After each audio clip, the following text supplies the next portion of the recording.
Olá, telespectador da TV da Transparência, seja bem-vindo ao segundo bloco de notícias desta quarta-feira, 29 de maio. A gente começa as atualizações do Legislativo com os destaques do Senado.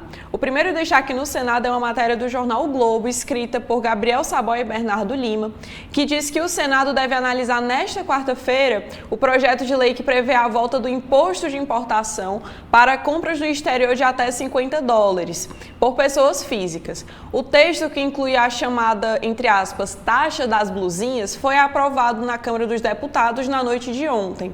A proposta estipula uma alíquota de 20% sobre o valor desses produtos. Se aprovado no Senado, vai para a sanção do presidente Lula.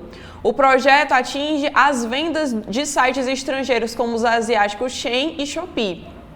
O assunto foi incluído no projeto de lei que institui o Programa de Incentivo ao Setor Automobilístico, Mobilidade Verde e Inovação, o MOVER, que foi considerado um jabuti no jargão do Legislativo, quando um tema é incluído em propostas de assuntos diferentes. Além dos 20% do imposto de importação, será pago 17% de ICMS. O assunto dividiu até mesmo a bancada governista nas últimas semanas. A isenção vinha desagradando aos varejistas brasileiros que se queixavam da concorrência desequilibrada com importados. A Receita já defendeu manter a isenção para compras até esse valor, já que existe hoje o programa Remessa Conforme. A isenção também era defendida por deputados do PT, mas parte da base do governo, principalmente parlamentares mais próximos ao ministro da Fazenda, Fernando Haddad, avaliavam que a retomada da taxação era necessária não só para igualar aos sites estrangeiros ao varejo nacional, mas também como instrumento de arrecadação. Entidades patronais e de trabalhadores ligadas ao varejo defendem o fim da isenção para aumentar a competitividade de produtos nacionais. Outro destaque é uma matéria da Folha de São Paulo, que destaca a reunião do Congresso de ontem que vetou a saidinha dos presos. Escrita por Júlia Scheib, a matéria diz que integrantes do governo Lula e do STF prevêem questionamentos na corte à lei que acaba com as chamadas saidinhas dos presos.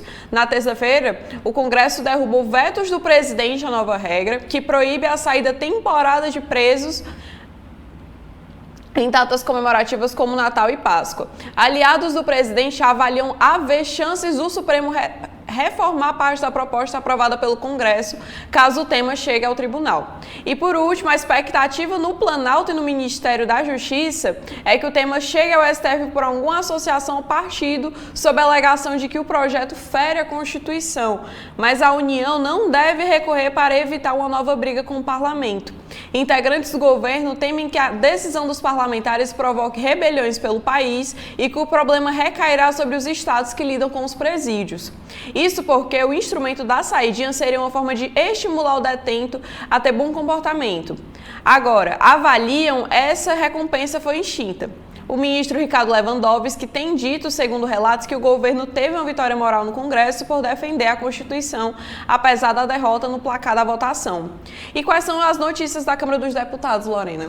Olá, Annalise, olá, telespectador da TV da Transparência. Bom, a Câmara dos Deputados aprovou a suspensão de trechos do decreto presidencial sobre regulamentação de posse e colecionismo de armas e clubes de tiro. A proposta será enviada ao Senado. De autoria do deputado Ismael Alexandrino, do PSD, e outros, o projeto de decreto legislativo 206 de 2024 foi aprovado em plenário nesta terça-feira, dia 28, na forma de um substitutivo da deputada Laura Carneiro, do PSD também, que diminuiu a abrangência dos itens sustados. Ismael Alexandrino comemorou o acordo que permitiu a aprovação do projeto, ressaltando também a abertura do governo para negociar as mudanças, abre aspas. O PDL respeita a macropolítica do governo para o setor, mas retira exigências excessivas como o distanciamento de estabelecimentos de ensino, que deixaria mais de 90% dos clubes de fora da regra, fecha aspas. O texto exclui do decreto presidencial 3 definições. A primeira, arma de fogo histórica, assim declarada pelo Instituto do Patrimônio Histórico e Artístico Nacional, o IPHAN, e marcada com brasão ou símbolo nacional ou estrangeiro, de origem colonial, utilizada em guerra, combate ou batalha, que pertenceu à personalidade ou esteve em evento histórico, ou que possa ser considerada rara e única. Arma de fogo de acervo de coleção, fabricada há 40 anos ou mais, cujo conjunto ressalta a evolução tecnológica de suas características e de seu modelo. Atirador desportivo, pessoa física registrada pelo Comando do Exército por meio do certificado de registro, filiada à entidade de tiro desportivo e federação ou confederação que pratique habitualmente o tiro como modalidade de desporto de rendimento ou de desporto de formação com emprego de arma de fogo ou ar comprimido. Quanto às armas de uso restrito, o projeto retira desse conceito as armas de pressão por gás comprimido ou por ação de mola com calibre superior a 6 milímetros, que disparem projéteis de qualquer natureza. Como o conceito muda a partir da nova regulamentação, o decreto permite a quem tenha adquirido a arma assim classificada antes de sua edição que continue com ela e compre munição correspondente.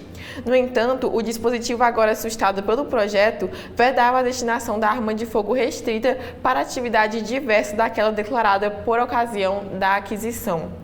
E o segundo destaque de hoje é que a Comissão de Minas e Energia da Câmara dos Deputados debate nesta quarta-feira, dia 29, o papel social da energia solar na transição energética justa.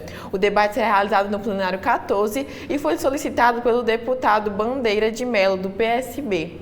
O parlamentar destaca que a transição energética ecológica e justa é cada vez mais vista como um dos principais objetivos do país. Abre aspas. A proposta da audiência é informar sobre as políticas de garantia de acesso e qualidade, com a tarifação progressiva social e de eficiência energética, em especial solar social, e acesso a equipamentos eficientes a partir de dados e depoimentos concretos, diversos e contundentes, fecha aspas, afirmou o deputado. Para Bandeira de Melo, o debate é oportuno dado que está aberta a janela de revisão das distribuidoras e dos contratos de concessões e tendo em vista a escolha do Brasil como sede do G20 neste ano e a preparação para a COP30 brasileira no ano de 2025. O último destaque da Câmara dos Deputados é uma matéria da Folha de São Paulo, escrita por Cátia Seabra, que fala sobre o líder do governo na Câmara dos Deputados, do cearense José Guimarães, do PT, que defendeu uma renovação na esplanada dos ministérios e uma chacoalhada geral no PT para o enfrentamento do bolsonarismo nas ruas e nas redes sociais. Guimarães afirmou, abre aspas, toda renovação é bem-vinda. Evidentemente que o presidente é quem encaminha, mas às vezes nós temos que evitar em qualquer governo a acomodação, a sensação de que está tudo bem. Se estivesse tudo bem, o Lula estava com seus 80% de aceitação. Não está tudo bem, fecha aspas para o que disse o líder do governo. As declarações do congressistas foram dadas horas antes de o governo sofrer uma série de derrotas na votação dos vetos presidenciais do Congresso Nacional ontem. Guimarães disse ainda ser necessário repensar a estratégia de comunicação, o que não significa necessariamente a substituição do titular da SECOM, que é a Secretaria de Comunicação Social da Presidência. Segundo ele, o terceiro governo Lula entregou demais, mas nem sempre o fruto desse trabalho chega à população, inclusive porque alguns programas sociais retomados pelo Palácio do Planalto já estão incorporados como política de estados, não como novas conquistas. O deputado federal rechaçou o termo desgaste como referência à queda na avaliação do governo. Segundo Guimarães, os oposicionistas construíram um estado à parte fundado em fake news e o país está dividido, por isso o governo não pode dar ao luxo de errar. Ele defendeu ainda uma reconciliação do presidente da Câmara, Arthur Lira, com o ministro-chefe da Secretaria de Relações Institucionais, Alexandre Padilha, citando haver benefícios na retomada da relação para a casa e para o país. Ainda, o líder do governo Lula disse que o PT precisa voltar às suas origens. Essas são as atualizações da Câmara dos Deputados. E, Analice, o que temos sobre o STF? Bom, Lorena, nos destaques do Judiciário, a gente começa com a coluna de Malu Gaspar para o jornal O Globo, em que ela lembra que a decisão do ministro José Dias Toffoli, que cancelou as penas do empreiteiro Marcelo Odebrecht, na semana passada, provocou um racha silencioso no Supremo. Os sinais de irritação com a medida foram bem claros na ala que fazem parte Carmen Lúcia, André Mendonça, Luiz Fux, Edson Fachin e Luiz Roberto Barroso. Ainda assim, as chances dela ser revertida no plenário da STF são mínimas em razão de uma questão processual. Pelo regimento do Supremo, quem pode recorrer da decisão é o Procurador-Geral da República, o Paulo Gonet. E a forma que ele teria de tentar forçar o envio da liminar de Toffoli para avaliação dos 11 ministros da Corte seria um tipo de recurso chamado suspensão de segurança. Por essa medida, Gonê recorreria diretamente ao presidente do Supremo, Luiz Roberto Barroso, o que permitiria a ele suspender decisões de instâncias inferiores e, em casos extremos e raros, até derrubar sozinho a liminar de Toffoli. Só que essa alternativa escancaria os conflitos no tribunal e poderia ser vista pela outra ala do Supremo como uma tentativa de driblar Toffoli em um assunto considerado politicamente tóxico, o que poderia acabar se voltando contra a Procuradoria em futuros julgamentos. Assim, interlocutores de Gonê na PGR dizem que a tendência é repetir o tipo de recurso já adotado contra as decisões semelhantes de Toffoli. Outro destaque é sobre a pauta de julgamento do Supremo desta quarta-feira, que o plenário prossegue o julgamento do recurso com repercussão geral, que discute a representatividade sindical de micro e pequenas empresas industriais. O julgamento começou semana passada com a manifestação de advogados das partes envolvidas no processo.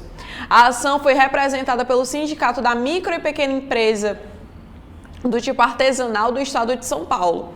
A entidade alega que representa empresas do setor com até 50 empregados, mas que decisões judiciais não a reconhecem como sindicato e a impedem de cobrar a contribuição sindical. A pauta traz ainda uma ação para impedir que parentes até segundo grau ocupem simultaneamente cargos da chefia dos poderes legislativo e executivo da mesma unidade federativa. Outro tema pautado é a validade do Decreto Presidencial 2100 de 1996, pelo qual o Brasil afastou a vigência da Convenção 158 da Organização Internacional do Trabalho, que proíbe a demissão sem causa. A ação estava no plenário virtual, mas o julgamento foi suspenso para ser concluído em sessão presencial. A sessão tem transmissão ao vivo pela TV Justiça, pela Rádio Justiça e pelo canal do STF no YouTube. São esses os destaques no STF. E o que a gente tem na Justiça Eleitoral, Lorena? Bom, foi publicado hoje, nesta quarta-feira, no Diário Oficial da União, o edital do concurso unificado da Justiça Eleitoral. O edital prevê 395 vagas, sendo 126 para cargos de analista judiciário e 269 para cargos de técnico judiciário, além da formação de cadastro reserva. A previsão é que as provas sejam aplicadas em todo o país no dia 22 de setembro de 2024. O período de inscrições vai de 4 de junho a 18 de julho. Segundo o edital, os cargos para várias especialidades serão distribuídos entre os tribunais participantes, o Tribunal Superior Eleitoral e 26 tribunais regionais eleitorais. Apenas o TRE de Tocantins ficou de fora, uma vez que há o concurso válido para o órgão em andamento. As normas gerais para o certame foram estabelecidas pela Resolução TSE número 23.724, de 10 de outubro de 2023, que prevê a reserva de vagas de 20% das vagas para pessoas negras, 10% para pessoas com deficiência e 3% para pessoas indígenas. Outra atualização é que a portaria TSE número 386 de 2024, que trata do Manual de Procedimentos do Centro Integrado de Enfrentamento à Desinformação e Defesa da Democracia, foi publicada na edição de terça-feira do Diário de Justiça Eletrônico. O documento está organizado em 8 capítulos e traz as principais diretrizes acerca do funcionamento do centro.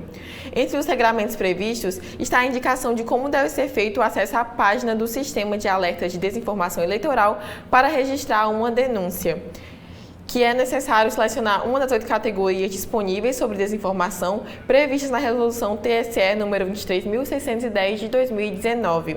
Feita a denúncia, os apontamentos receberão um número dentro da plataforma e serão categorizados com auxílio de ferramentas de automatização e de inteligência artificial. O passo seguinte será a triagem e checagem dos conteúdos pelos servidores do Centro Integrado. Os encaminhamentos das denúncias se darão de forma simultânea para a Secretaria de Comunicação e Multimídia do TSE.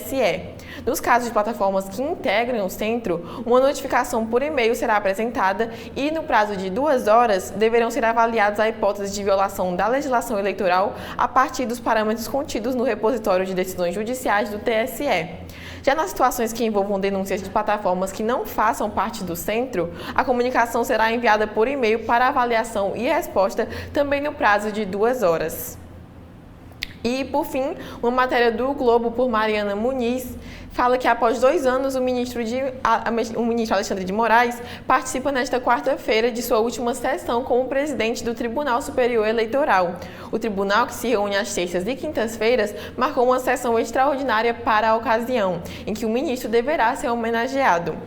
Nesta terça-feira, o ministro não pôde comparecer ao TSE em virtude da morte do pai, Leon Lima de Moraes, em São Paulo. Sem Moraes, assumiu a presidência a ministra Carmen Lúcia, sua sucessora, que tomará posse já no próximo dia 3. Responsável por conduzir o processo eleitoral de 2022, considerado o mais acirrado dos últimos tempos, Moraes imprimiu sua marca no TSE ao eleger o combate às fake news como uma de suas principais bandeiras. Sob sua liderança, a Corte aprovou uma resolução destinada a fortalecer o combate à desinformação, vedando a divulgação e o compartilhamento de fake news e estabelecendo punições para os responsáveis por sua disseminação. Além disso, as plataformas digitais foram chamadas a assumir uma maior responsabilidade na contenção desse fenômeno. Além do combate às fake news, o mandato de Moraes também se destacou pela implementação de medidas de segurança nos locais de votação. O porte de armas foi proibido durante o dia da eleição e nas 48 horas anteriores e 24 horas posteriores ao pleito, dentro de um perímetro de 100 metros dos locais de votação. Essa medida visa garantir um ambiente seguro e tranquilo para o exercício do direito à voto. Essas foram as atualizações do segundo bloco de notícias. Agradecemos a sua audiência e esperamos que você continue conosco aqui na TV da Transparência.